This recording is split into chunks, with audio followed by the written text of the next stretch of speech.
নমস্কার, তন্দ্রা লিটিল ওভেনে আপনাদের সকলকে স্বাগত। আজকে আমি দক্ষিণ ভারতের একটি রেসিপি করে দেখাবো। সেটা হলো উপমা। এই উপমা খাবারটি খেতে খুব সুস্বাদু হয়, আর হাতের কাছে জিনিস দিয়ে অনায়াসে তৈরি করে নিয়ে যাওয়া যায়। আজকে আমি সেই রেসিপিটা আপনাদেরকে দেখাচ্ছি। আশা করি আপনাদের ভালো লাগবে। যদি ভালো লাগে তাহলে অবশ্যই একটা লাইক দেবেন আর বন্ধুদের সাথে অনেক অনেক শেয়ার করবেন। তাহলে চলুন দেখে নিই রেসিপিটা কিভাবে আমি করলাম এই উপমা। আসুন। উপমার জন্য আমি এখানে কিছু সবজি নিয়ে নিয়েছি। সেগুলো হলো, আমি একে একে আপনাদেরকে সবগুলো বলে দিচ্ছি।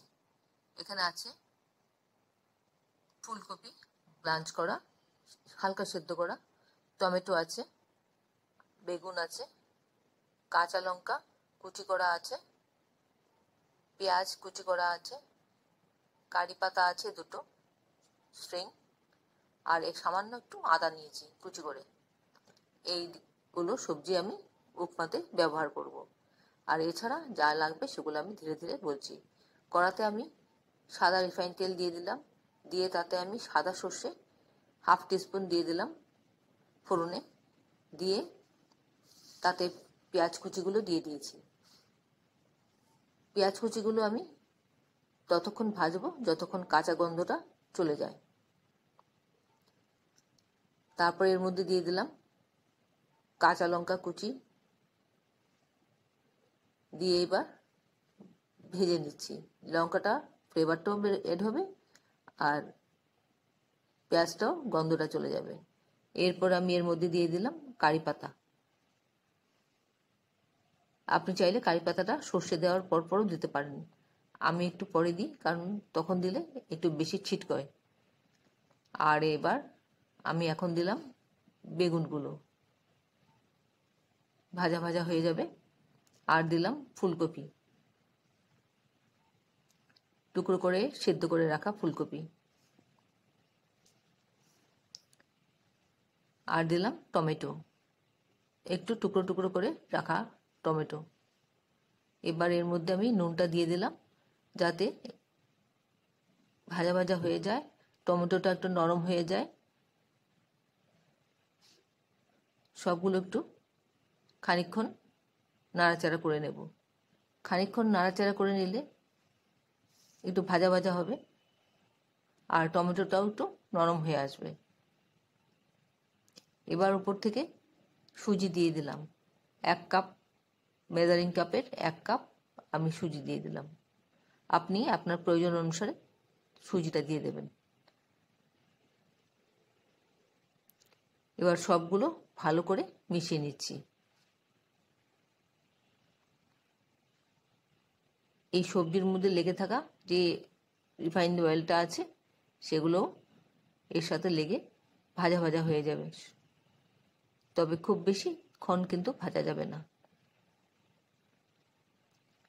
এবার এর মধ্যে আমি দিয়ে দেবো একটু স্বাদ অনুযায়ী চিনি। আমি এখানে 1 চা চামচ চিনি দিয়েছি, দিয়ে ভালো করে মিশিয়ে নিচ্ছি।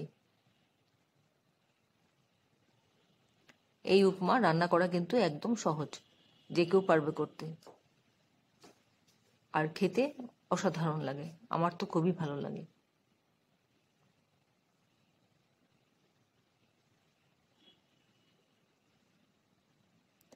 ভালো করে নাড়াচাড়া করে নিচ্ছি। এবার ধীরে ধীরে আমি এর মধ্যে জল দেব।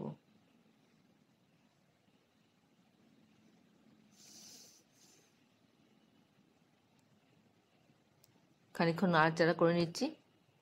এবার হাতের মধ্যে অল্প অল্প করে জল নেব আর ছড়িয়ে দেব, ছিটিয়ে দেব।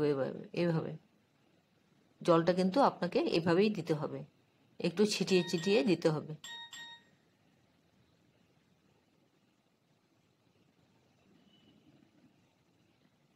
একটু নাড়াচাড়া করব খানিকক্ষণ, আবার ছিটিয়ে ছিটিয়ে জল দেব। এই প্রসেসটাই কিন্তু আপনাকে মেনটেন করতে হবে উপমা করতে হলে। একসাথে জল ঢেলে দেওয়া যাবে না। আমরা যেরকম সুজির হালুয়া করি সেভাবে করা যাবে না।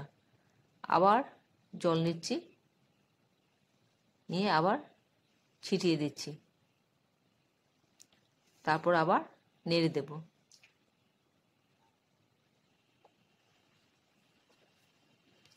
এইভাবে সমানে করে যেতে হবে যতক্ষণ না সুজিটা সুসিদ্ধ হচ্ছে, অথচ ছাড়া ছাড়া থাকবে, দলা পাকিয়ে কিন্তু যাবে না। আর যেগুলো আপনার গোল গোল দেখছেন দলা পাকানোর মতন, সেগুলো হলো ফুলকপি, বেগুন, সেগুলা। আবার অল্প জল নিয়ে আবার ছিটিয়ে দিচ্ছি, অল্প অল্প করে জল নেব, ছিটিয়ে দেব আর নেড়ে চেড়ে দেব। সুজি টেনে নেবে আর ঝুরঝুরে থাকবে এরকম। আর একসাথে যদি আপনি জল দিয়ে দেন তাহলে কিন্তু সেটা ঝুরঝুরে আর হবে না। এই উপমা সকালে জলখাবারে বা টিফিনে নেওয়ার জন্য একদম পারফেক্ট রেসিপি। কারি পাতার খুব সুন্দর একটা গন্ধ বেরিয়েছে। আবার ছিটিয়ে দিচ্ছি জল। আপনারা কে কোথা থেকে আমার এই রেসিপিটা দেখছেন প্লিজ একটু কমেন্ট বক্সে কমেন্ট করবেন, তাহলে আমার খুব ভালো লাগবে। আর যদি কোনো বন্ধু প্রথমবার আমার চ্যানেল দেখে থাকেন প্লিজ আপনি আমার চ্যানেলটাকে সাবস্ক্রাইব করে নেবেন, পাশে থাকা বেল আইকনটা অ্যাক্টিভেট করে নেবেন, যাতে পরবর্তী আমার সমস্ত রেসিপির নোটিফিকেশন সবার আগে আপনার কাছে এসে পৌঁছয়। ভালো লাগলে অবশ্যই একটা লাইক দেবেন কিন্তু। আমার রান্নাটা অলমোস্ট হয়ে গেছে, এবার আমি প্লেটিং করে নিচ্ছি। এতক্ষণ ধৈর্য ধরে আমার এই রেসিপিটা দেখার জন্য আপনাদেরকে অসংখ্য অসংখ্য ধন্যবাদ। আপনারা সকলে ভালো থাকবেন, সুস্থ থাকবেন, ঈশ্বরের কাছে এ কামনা করি।